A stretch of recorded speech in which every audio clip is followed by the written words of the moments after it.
Hey everybody, welcome to Ask Aaron for this week. Got a little bit of a abbreviated version as there aren't that many questions, but as always, want to share my thoughts, feelings, and opinions about the questions that have been asked. These are mine, not the church's, but I hope they agree. And if you want to continue the conversation with me, please jump in the comments section below. Gave a message on Sunday about God's power and His sovereignty, and really cool experience at the end of the message, and would invite you to go check that out, hillcityhudson.org/media, and you can watch it on YouTube or Facebook as well. But we're going to jump into these questions here and see if we can't answer all of your biggest life's issues. They're just questions that people asked. So anyway, first question. Why doesn't Jesus seem to be doing Paul-style appearances anymore? Why isn't Jesus appearing to people on the side of the road and, scales on the eyelids and, Paul, why do you persecute me? All those things. And my answer to that is I'm not exactly sure. There are, all sorts of people who are experiencing Jesus and experiencing a relationship with Him and, being changed by His life and His death and His resurrection. But I think my answer would have something to do with the fact that He said He sent us a helper. He sent us an advocate. He sent us the Holy Spirit, which testifies not only to the existence of God, but it is God literally living inside of us. And so it's not that He doesn't need to be here, it's that God is already present, right?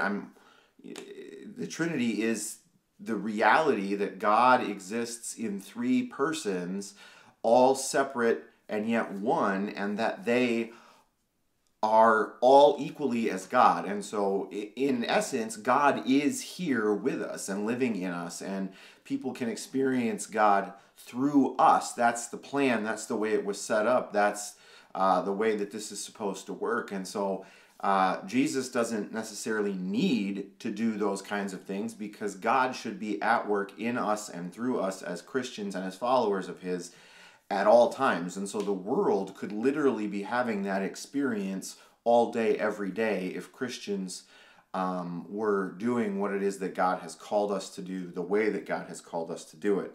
And does that sound like a lot of pressure? Sure, but it's also the reality that God, the creator of the universe, who was present at the beginning and has been for all time, exists and lives inside of you. And it's not just a stressor or a pressure thing. It's an honor and a privilege and something that we shouldn't take lightly. So, Jesus doesn't need to appear like He did with Paul, because He's appearing in us and through us every single day. Next question. Does sin dwell in us no matter what?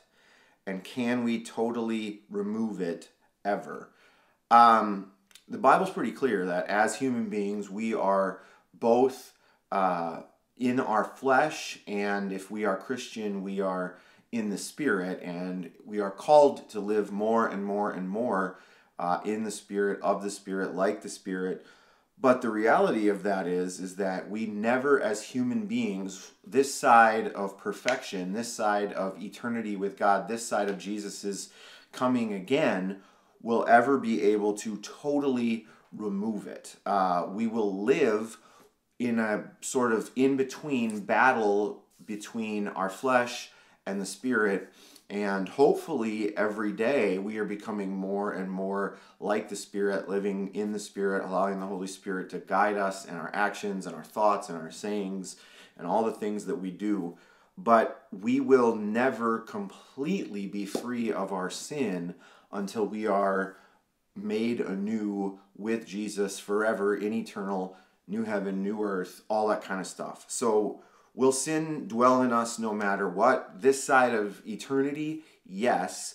It's a battle that we fight with the Holy Spirit's help to kind of get away from sin. And can we ever totally remove it? We cannot totally remove it, but Jesus has died a death and paid the price for our sin and then rose again, defeating sin and death.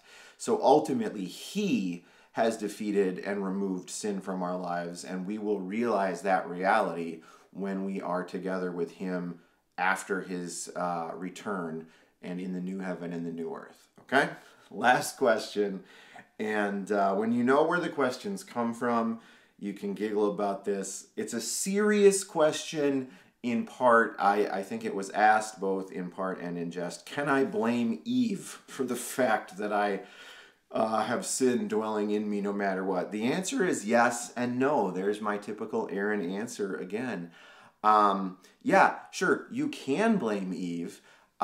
You should not blame Eve because Adam and Eve are husband and wife. The Bible is very clear. A man shall leave his mother and father and cling to his wife, and the two shall become one flesh. So in marriage, Adam and Eve are one flesh. They are united, and they, are seen as one in the presence of God, and for all of their behaviors and actions, they are one. And Adam is just as responsible for Eve's misgivings, and Eve just as responsible for Adam's.